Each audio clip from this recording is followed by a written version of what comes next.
que Piazzolla, en el aire, en el teléfono, a Enrique Martínez. Enrique, ¿cómo le va? ¿Qué dice? Carlos Caramelo, Rulo de la Torre lo están saludando. ¿Qué tal? ¿Cómo les va? La verdad que podríamos seguir escuchando tango un rato largo y dejamos el programa con la política, ¿no? Sí, sí, la verdad que haríamos un gran negocio, Enrique, pero bueno. Para la salud mental sería ideal, sí. Sí, pero bueno, vamos a hacerlo, yo se lo propongo esto, vamos a hacerlo en otro espacio, yo pongo el whisky, Ahí está. Buenísimo, buenísimo. y ahí arreglamos. Bueno, nada, primero gracias, gracias por estar ahí, gracias por favor. por aceptar este llamado y el gusto siempre. Usted sabe que yo tengo una gran admiración por usted. Pero el que lo va a entrevistar va a ser el Rulo, porque yo no sé contar salvo que tenga un abaco en la mano, si no, no entiendo nada de economía. Estamos en un problema, si alguien como vos no entiende de economía. ¿Qué tal, Enrique? ¿Cómo estamos? ¿Cómo estás? Un gusto. Cuando charlábamos acá el tema del documento, el informe que saca ayer la Cámara de Empresas Estadounidenses en Argentina, SAMCHAM, que hace una propuesta de cómo este país podría aprovechar la situación que se está dando internacionalmente a partir de los aranceles de Trump que viene a cambiar el comercio internacional y cómo podría aplicar todas sus fuerzas en la potencialidad de sus 3 o 4 sectores fuertemente exportadores. Inmediatamente cuando me dijeron ¿con quién podemos charlar? Dije con Enrique Martínez, porque planificar así la economía desde Estados Unidos, convirtiéndonos definitivamente en un país vendedor de materias primas y algún otro servicio que a ellos les interese, me parece que está poniendo sobre la mesa una discusión que nosotros mismos no estamos poniendo sobre la mesa. Claro. Esto último que dijiste es muy grave y muy importante y cierto. Porque en realidad esto no se puede mirar de otra manera que insertándolo en un proceso que ya lleva casi más de 70 años, que comenzó a intentar reconstruir a Argentina como una colonia en 1957, cuando se firmó el convenio con el Fondo Monetario y comenzó al año siguiente el programa de, no me acuerdo cómo se llamaba, de modernización y transformación de Arturo Frondizi. No se llamaba así, pero bueno, es lo mismo. Desde entonces se está intentando volver a transformar a Argentina en una colonia, solo que dependiente del nuevo amo del mundo. Nosotros éramos colonia en el 43, virtual, dependiendo de Inglaterra, y en el 58 hasta ahora se intenta reconstruir una colonia dependiente o formando parte del patio trasero de Estados Unidos. La verdad, estructuralmente han tenido mucho éxito en eso, han avanzado muchos pasos. La resistencia ha sido institucional más que estructural. ¿Qué quiero decir con esto? Que hoy el problema de una balanza de pagos sistemáticamente negativa que nos lleva a pensar todo el tiempo en tomar deuda, en tener una economía bimonetaria, es producto de haber transferido sucesivas capas de la economía argentina a las corporaciones multinacionales que ahora no se pueden llevar las utilidades porque no alcanza con las divisas que nosotros generamos por exportación, ¿no?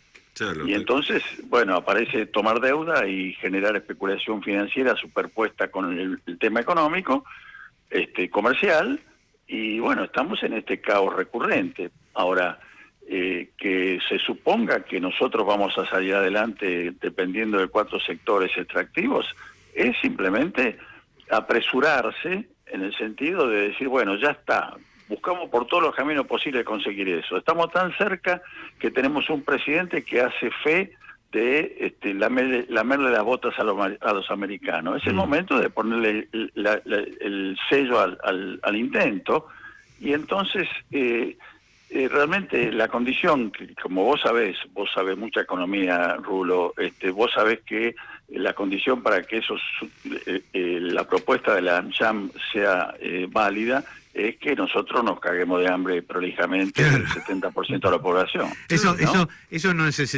necesitas saber economía, ¿eh? Eso yo lo entendí. Eso lo entendí. Leí el documento, te digo, y lo entendí clarito. Porque aparte, Claro. digo, a ver, para ilustrar para quien está escuchando y no conoce de qué se trata esto.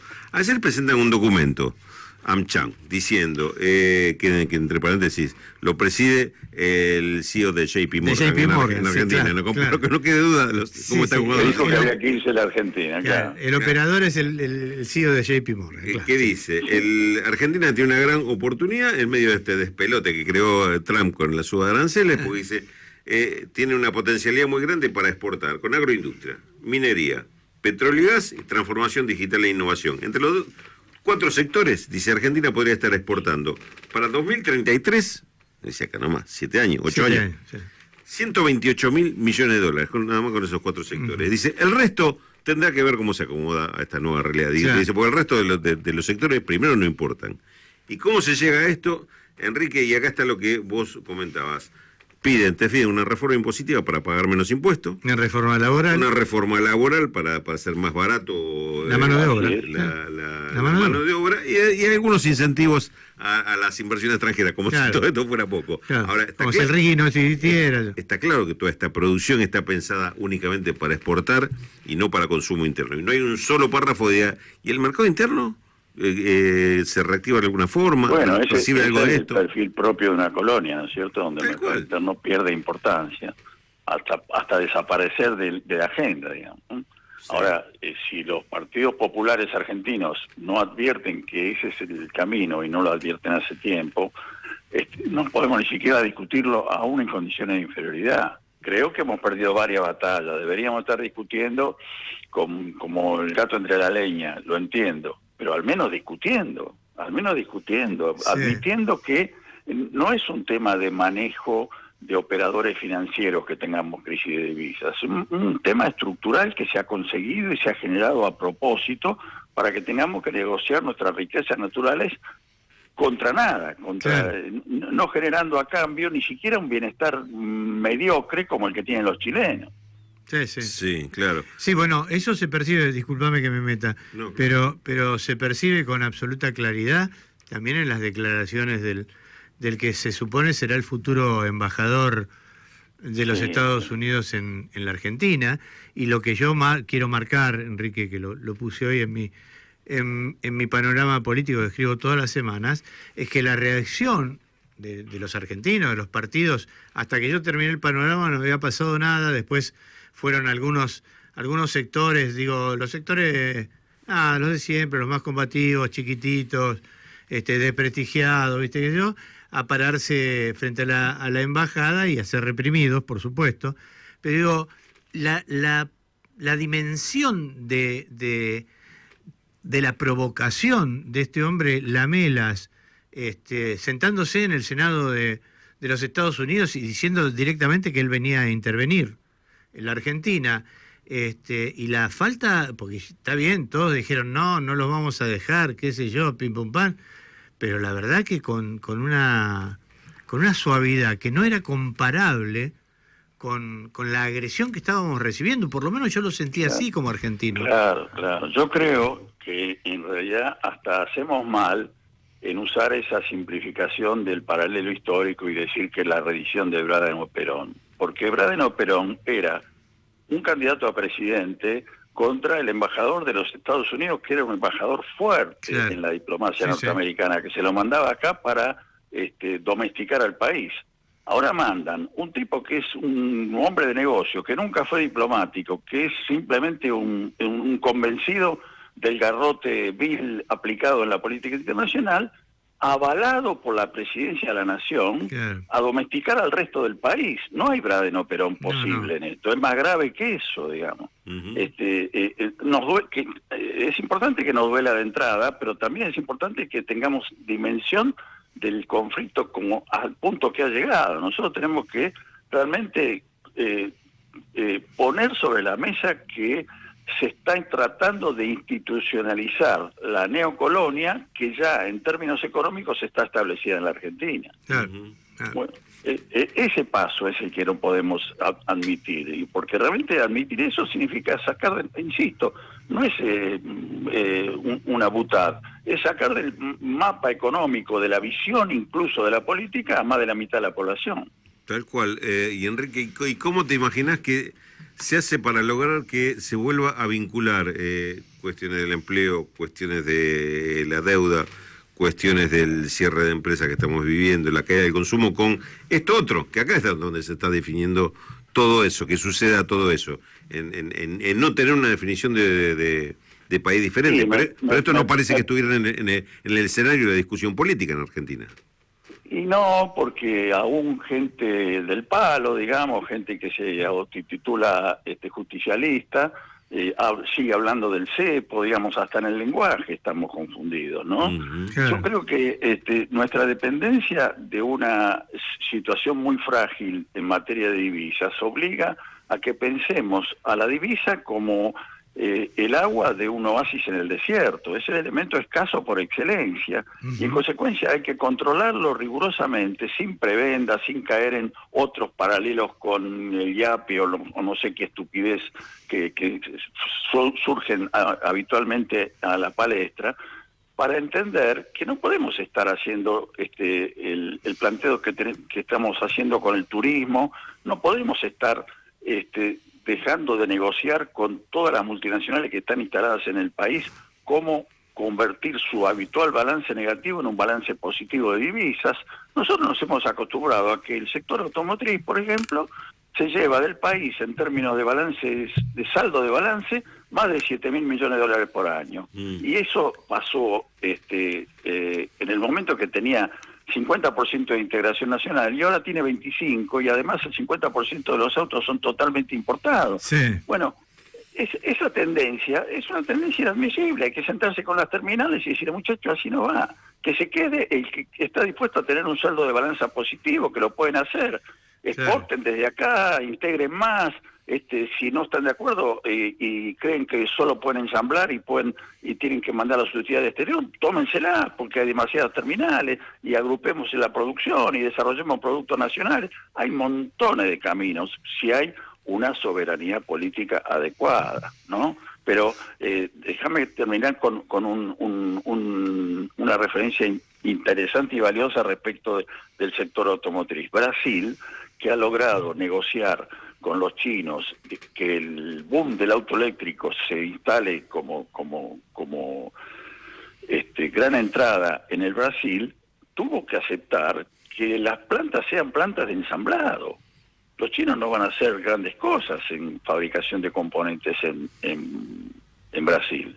¿Cómo habremos llegado a un nivel de dependencia y de concentración en el sector automotriz que Brasil considera positivo ese acuerdo? Y en términos globales también, si lo pensáramos como equilibrio de continentes, también deberíamos considerarlo positivo.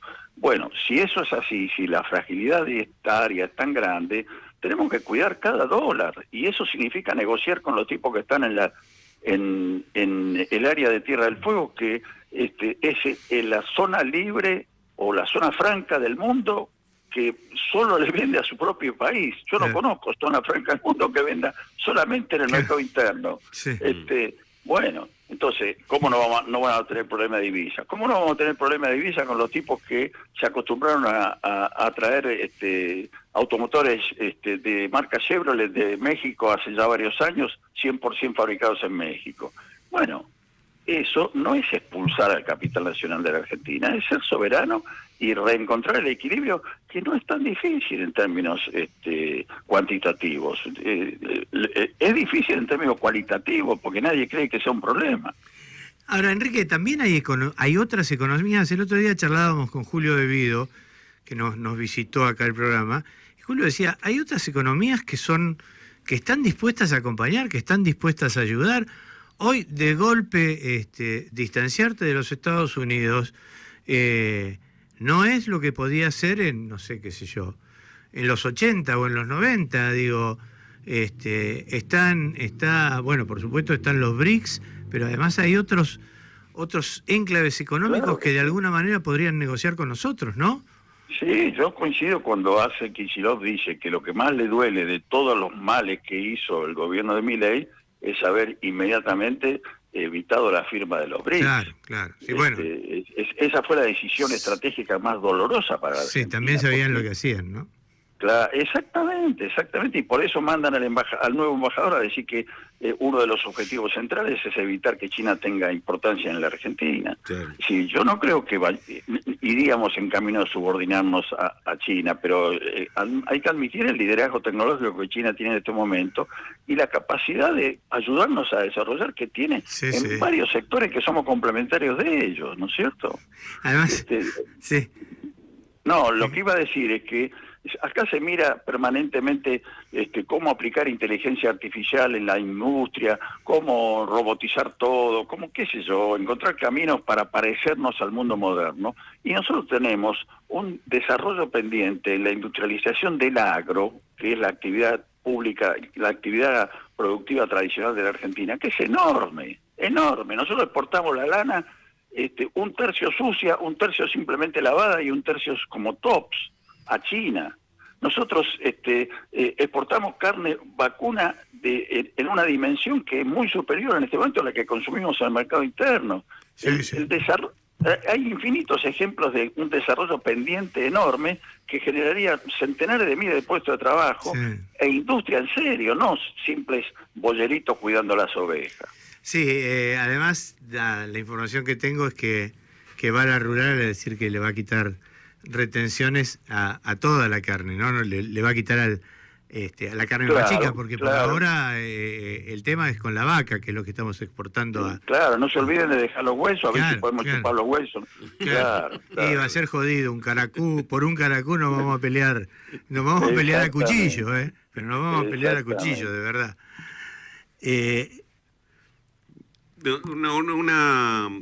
Una última cosa que tiene que ver con esto. Además, está claro que porque hablabas del tema de la tecnología en el agro, tampoco es imaginable que desapareciendo el INTA, el INTI y otros organismos que son los que han democratizado el tema de la tecnología, cualquier proceso vaya a ser mínimamente democrático o distributivo de ese... Es parte de la misma estrategia, Rulo. Cuando quiero recordar una anécdota geopolítica. Yo era presidente del INTI cuando se hizo el convenio comercial entre Argentina y Venezuela. Chávez vino a la Argentina, yo no sabía cómo era la cara de Chávez, nunca había estado con él ni a 50 metros de distancia. Pidió expresamente visitar INTI e INTA porque quería hacer un convenio de cooperación que llevara en el mediano plazo a tener un INTA venezolano como modelo de lo que se necesita tener en una economía. Bueno, pensemos que el ejemplo de Venezuela no sirve porque nosotros pensamos que los venezolanos no saben hacer las cosas, ¿no? Es un leitmotiv, digamos, en la Argentina. En Brasil, nosotros estuvimos en Minas Gerais cuando yo era presidente del INTI, y en Minas Gerais no tienen un instituto formador de empresarios pyme como tenemos nosotros en la Argentina. Digo, y el tiempo medio de educación de un obrero brasileño es la mitad del obrero argentino. Bueno, tengamos presente lo que a pesar de tanto retroceso, estamos retrocediendo, pero los competidores siguen estando atrás en capacidad de hacer. Sí, lo que pasa es que hay un desaprovechamiento también de esa capacidad. Absoluto. Por esa razón hay que destruir el INTI y el INTA en este momento. Es toda una estrategia combinada que los piolines no los maneja Milei, no sabemos si no se está manejando, pero que están. No tengo ninguna duda de eso.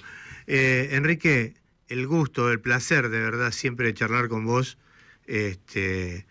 Y nada, y no nos perdamos, la verdad que siempre tu voz y tu idea siempre es muy esclarecedora, así que me gustaría guardemos tenerte... en algún rinconcito algún costillar y además después alguna vez lo compartimos. No, compartamos, mirá, y si no tenemos costillar, yo te prometo, la botella de whisky la tengo guardada, hay que llevar los discos de Piazzolla nada más. Y algún otro tango también, otro tango también. Y mirá, después del segundo whisky por ahí hasta lo hacemos cantar a Rulo, mirá lo que te digo. Muy bien. Te mando un fuerte abrazo, un muchas placer gracias, charlar contigo. Bien. Un abrazo, chao. Bueno, vamos a la última tanda, que no es la última.